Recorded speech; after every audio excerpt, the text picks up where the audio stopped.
19 अप्रैल को यहाँ वोटिंग होगी। पूरी कंट्री में 4 जून को काउंटिंग होगी। We'll do it in 7 phases, as was done last time.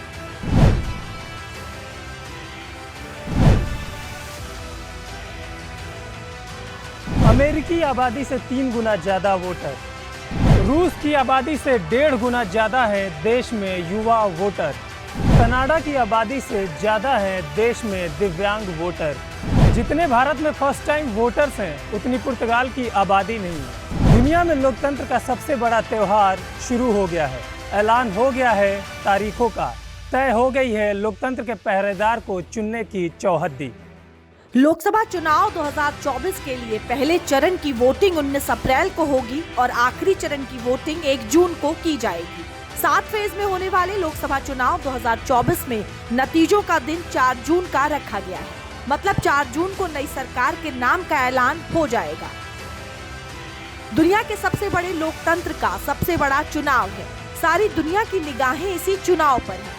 ये चुनाव तय करेंगे कि अगले 5 साल दुनिया में भारत का परचम लहराने की जिम्मेदारी जनता जनार्दन किसको सौंपेगी। यही कारण है कि देश के चुनाव आयोग ने एक तैयारी बेहद सावधानी से की है। लोकसभा जो विश्व का सबसे बड़ा लोकतांत्रिक त्योहार है, सबसे बड़ा लोकतांत्रिक त्योहार, biggest, 543 parliamentary constituencies, of which 84 are reserved for SCs and 47 are reserved for STs। तो इस 543 पार्लियामेंट्री कॉन्स्टिट्यूएंसीज के महात्योहार में शेड्यूल बताने से पहले सभी वोटर्स का फिर से हाथ जोड़ के आग्रह, अनुरोध, गुजारिश that please join for the voting, come on the day of voting। छुट्टी मनाने ना जाएं, जरूर आ जाएं।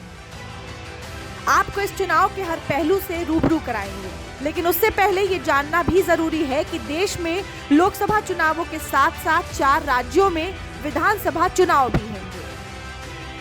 साथियों, 4 राज्यों में असेंबली इलेक्शंस जैसे मैंने बताया था जून में खत्म हो रहे हैं। सिक्किम जो 2 जून को with 32 assembly seats, Orissa June 24th June with 147 assembly constituencies, Arunachal Pradesh on 2nd of June with 60 assembly constituencies, Andhra Pradesh on 11th June 24 with 175 assembly constituencies. These are the simultaneous elections to the parliament. They will be held simultaneously. They will also be held in the same phase where the parliament elections will be held. Now, when I tell you the parliamentary elections, then I will tell you. But in case of Andhra Pradesh, the date of issue of Gazette notification would be 18th of April 2024, और date of poll would be 13th May 2024. तो आंध्रा के case में notification 18 अप्रैल 24 को होगा और date of pole 13th May 24 को होगी। इसके बाद अरुणाचल प्रदेश में डेट ऑफ गजट नोटिफिकेशन 20 मार्च को होगा और डेट ऑफ पोल 29 अप्रैल को होगी। 20 मार्च को गजट नोटिफिकेशन, 19 अप्रैल को, 20 मार्च 19 अप्रैल। इस प्रकार सिक्किम में भी 20 मार्च और 19 अप्रैल, 20 मार्च को नोटिफिकेशन, 19 अप्रैल को डेट ऑफ पोल। उड़ीसा में first notification, this will be conducted in phases, and first phase would be on 18th April and date of poll would be 13th May. 5th phase में होगा second phase of the Assembly of Odisha, 26th April and 20th May. Then 6th phase and 7th phase also, Odisha would have the assembly elections. 6th phase being on 29th April and 25th May elections. देश में one nation one election को लेकर बनी committee ने अपनी report राष्ट्रपति को सौंप दी है। लोकसभा चुनाव के साथ साथ 4 राज्यों में हो रहे विधानसभा चुनावों से इसकी सैंपलिंग भी हो जाएगी। अब आपको दुनिया के सबसे बड़े चुनावी प्रक्रिया के कुछ आंकड़े दिखाते हैं जो पूरी दुनिया में भारत के सिवाय किसी के पास नहीं है। लोकसभा चुनावों में कुल वोटरों की संख्या 97 करोड़ है। इन चुनावों में कुल 10.5 लाख पोलिंग स्टेशन का इस्तेमाल होगा। करीब 1.5 करोड़ पोलिंग अफसर चुनाव को सफल बनाने के लिए दिन रात काम करेंगे। चुनावों में 55 लाख ईवीएम का इस्तेमाल होगा, जबकि 4 लाख गाड़ियों का चुनावों में इस्तेमाल होगा। पिछली बार लोकसभा चुनावों में भी 7 चरण में चुनाव हुए थे। इस बार भी 7 चरण में ही चुनाव हो रहे हैं। सबसे ज्यादा सीटों पर मतदान पहले फेज में होगा, जबकि 5वें फेज में सबसे कम सीटों पर डाले जाएंगे वोट। इन तारीखों को याद कर लीजिए। पहले चरण का मतदान 19 अप्रैल को होगा और इसमें 102 सीटों के लिए वोटिंग होगी। वहीं 26 अप्रैल को दूसरे चरण में 89 सीटों के लिए मतदान होगा। तीसरे फेज के लिए 7 मई को मतदान होंगे और दांव पर 94 सीट होगी। चौथे फेज की बात करें तो 13 मई को 96 सीट के लिए वोटिंग होगी। 5वें चरण में 49 सीट के लिए 20 मई, छठे चरण में 57 सीट के लिए 25 मई और आखिरी और 7वें चरण में 57 सीटों के लिए 1 जून को मतदान होगा। भारत दुनिया का सबसे बड़ा युवा देश है। युवा शक्ति के इस दम पर ही भारत दुनिया में सबसे बड़ी शक्ति बनकर उभर रहा है। इस बार चुनावों में युवा शक्ति का दम भी दिखेगा और साथ ही महिलाएं भी चुनेंगी अपनी पसंद की सरकार। जो यंग वोटर्स हैं, बहुत मेहनत की हमने पिछले साल में, वो 1.82 करोड़ फर्स्ट टाइम वोटर्स इस बार इन चुनावों में वोट देने के लिए हमारे इलेक्टोरल रोल्स में हैं। और अगर इसको हम 20 से 29 साल के वर्ष में देखें, वो भी तो यंग ही हैं, कोई अभी बड़े तो हुए नहीं हैं, तो 18 से जो 29 हैं वो करीब 21.5 लाख वोटर हैं। 1.80 करोड़ 18 से 19 और 20 से 29 में 19.74 करोड़, यानी 21.5 करोड़ वोटर्स एब्सोल्युटली यंग, जो कि डेमोक्रेसी में भाग लेंगे और अपना फ्यूचर अपने से डिसाइड करेंगे, because they are the biggest stake holders in the democracy, because they have a larger time to contribute in the society. देश के 12 राज्य ऐसे हैं जहां आज 1000 से ऊपर जेंडर रेशियो है, यानी महिला वोटर्स की संख्या मेल से ज़्यादा है। और जैसे मैंने अभी आपको बताया था कि 1.89 नए वोटर्स हमने जुड़े हैं, उनमें से 18 से 19 में 85 लाख हमारी लड़कियां हैं, फीमेल वोटर्स हैं। देश में कुल 19 करोड़ 74 लाख मतदाता ऐसे हैं जिनकी उम्र 20 से 29 साल के बीच है। वहीं 2024 लोकसभा चुनावों में पहली बार वोट देने वाले युवाओं की संख्या 1 करोड़ 89 लाख है। वहीं अगर 18 साल से 29 साल के युवाओं की बात करें तो उनकी संख्या 21 करोड़ 50 लाख है। वहीं अगर महिला वोटरों की बात करें तो 2019 की तुलना में इनकी संख्या बढ़ी है और अब देश में 47 करोड़ 10 लाख महिला वोटर है, जबकि 49 करोड़ 70 लाख पुरुष वोटर हैं। मतलब 2024 के लोकसभा चुनाव में महिलाओं और युवाओं का वोट जिधर जाएगा, जीत के आंकड़ों में उसका पलड़ा भारी रह सकता है। इसके अलावा लोकतंत्र के इस महापर्व में कुछ और भी आंकड़े हैं जिन्हें जानकर आपको अपने देश, लोकतंत्र और उसकी ताकत पर गर्व होगा। देश में 85 साल या उससे ज्यादा के 82 लाख से ज्यादा वोटर हैं, जबकि देश में 2,18,000 वोटर ऐसे हैं जिनकी उम्र 100 साल से अधिक है। वहीं देश में 88,40,000 दिव्यांग मतदाता भी सरकार चुनने के लिए करेंगे वोट, जबकि देश में पीडब्ल्यूडी मतदाताओं की संख्या 88,40,000 है। सर्विस वोटर की बात करें तो उनकी संख्या 19,10,000, जबकि ट्रांसजेंडर वोटर की संख्या 48,000 है। देश के मुख्य चुनाव आयुक्त का दावा है कि इन चुनावों को शानदार, जानदार और कामयाब बनाने के लिए हर संभव कदम उठाए गए हैं। करीब 55 लाख ईवीएम मशीनों से लोकसभा चुनावों के लिए वोटिंग होगी। वैसे तो भारत जैसे बड़े देश में चुनाव सफलतापूर्वक करवाना ही एक बड़ी चुनौती मानी जाती है, लेकिन मुख्य चुनाव आयुक्त राजीव कुमार ने अपने ही अंदाज में सारी तैयारियों के बारे में भी बताया। और सवाल चाहे ईवीएम का हो, चुनावों में पार्टियों का एक दूसरे पर पर्सनल अटैक करने का हो या फिर मर्यादा से बाहर जाकर बयानबाजी का, तीनों ही मुद्दों पर बड़े शायराना अंदाज में जवाब दिया। अधूरी हसरतों का इल्जाम हर बार हम पर लगाना ठीक नहीं। ये ईवीएम कह रही है, मैं नहीं कह रहा हूं। अधूरी हसरतों का इल्जाम हर बार हम पे लगाना ठीक नहीं। वफा खुद से नहीं होती, खता ईवीएम की कहते हो। और बाद में गोया जब परिणाम आता है तो उस पर कायम भी नहीं रहते, आप ही के पक्ष में रिजल्ट आ जाता है। ये क्या बात है भाई, कितने दिन?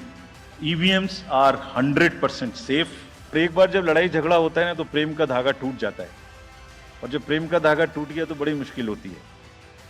रहीम ने कहा था, रहीमन धागा प्रेम का मत तोड़ो छिटकाए, टूटे से फिर ना मिले, मिले गांठ पड़ जाए।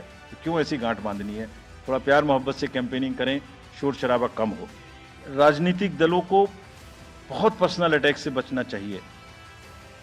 फिर मुझे बदर साहब का एक शेर याद आता है, दुश्मनी जमकर करो लेकिन ये गुंजाइश रहे, दुश्मनी जम के करो लेकिन ये गुंजाइश रहे, जब कभी हम दोस्त हो जाएं तो शर्मिंदा ना हो। और वैसे भी आजकल जल्दी जल्दी दोस्त बनना और जल्दी जल्दी दुश्मन बनने की प्रक्रिया थोड़ी ज्यादा चल रही है। अब बात करते हैं लोकसभा सीटों के लिहाज से सबसे बड़े राज्य उत्तर प्रदेश की। देश को सबसे ज्यादा प्रधानमंत्री देने वाले उत्तर प्रदेश की सभी 80 सीटों पर 7 चरणों में मतदान होंगे।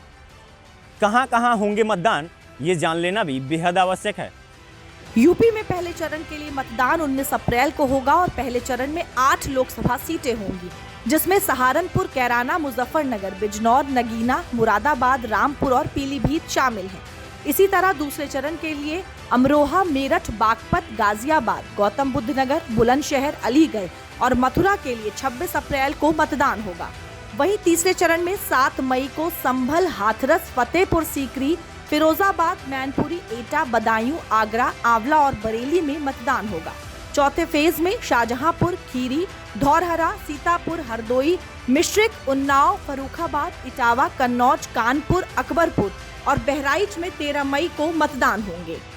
20 मई को 5वें फेज में यूपी में मोहनलालगंज, लखनऊ, रायबरेली, अमेठी, जालौन, झांसी, हमीरपुर, बांदा, फतेहपुर, कौशाम्बी, बाराबंकी, फैजाबाद, कैसरगंज और गोंडा में वोट डाले जाएंगे। वहीं छठे फेज में 25 मई को सुल्तानपुर, प्रतापगढ़, फूलपुर, इलाहाबाद, अंबेडकर नगर, श्रावस्ती, डुमरियागंज, मछली शहर, संत कबीर नगर, बस्ती, लालगंज, आजमगढ़, जौनपुर और भदोही में वोटिंग होगी। वहीं यूपी में 7वें और आखिरी चरण में 1 जून को महाराजगंज, गोरखपुर, कुशीनगर, देवरिया, बांसगांव, घोसी, सलेमपुर, बलिया, गाजीपुर, चंदौली, वाराणसी, मिर्जापुर और रॉबर्ट्सगंज में वोटिंग होगी। We have 97 crore registered voters, more than the combined voters of a few continents put together, America, Europe, Australia, all many put together. Over 10.5 lakh polling stations, and कितने लोग उसको कंडक्ट करते हैं? 1.5 crore polling officials and security officials conduct those elections. More than 55 lakh EVMs, 4 lakh vehicles, और अब तक हम क्या कर चुके हैं? 17 general elections to the parliament, 400 से ज़्यादा असेंबली इलेक्शंस कर चुके हैं। ये इलेक्शन कमीशन का एक लीगेसी है। 16 presidential elections, 16 vice presidential elections, A truly gold standard. It's a gold standard in the entire election management.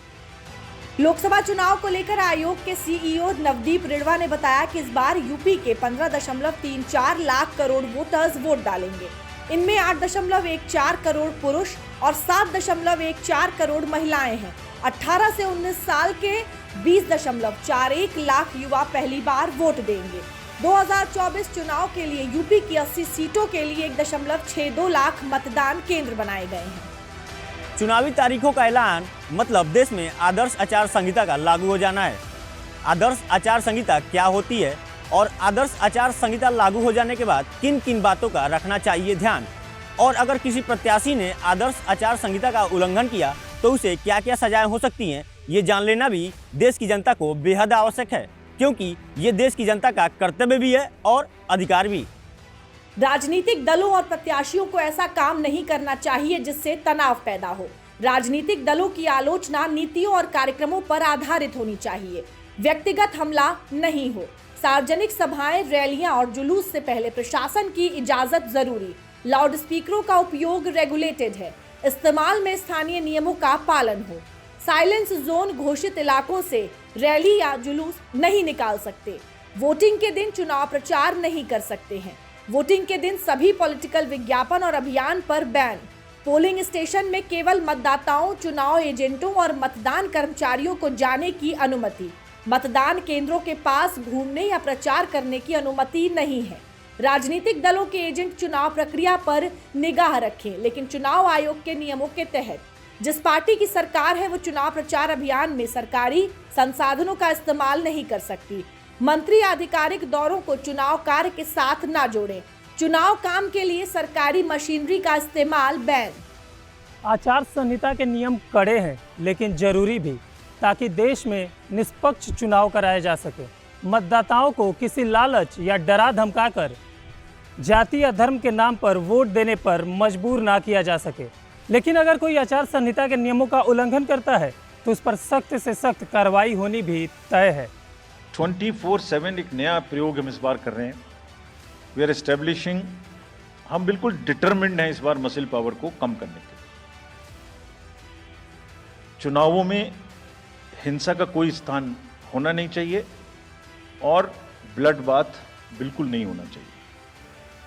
जहां भी हिंसा बची है, चाहे वो प्री पोल हो, चाहे वो ड्यूरिंग कैंपेनिंग हो, चाहे वो पोस्ट पोल हो, we are committed to kind of be very very alive to this situation. और जो भी हमें सख्ती से करना होगा इसके लिए हम करेंगे ताकि ये प्रोविजन ना रहे।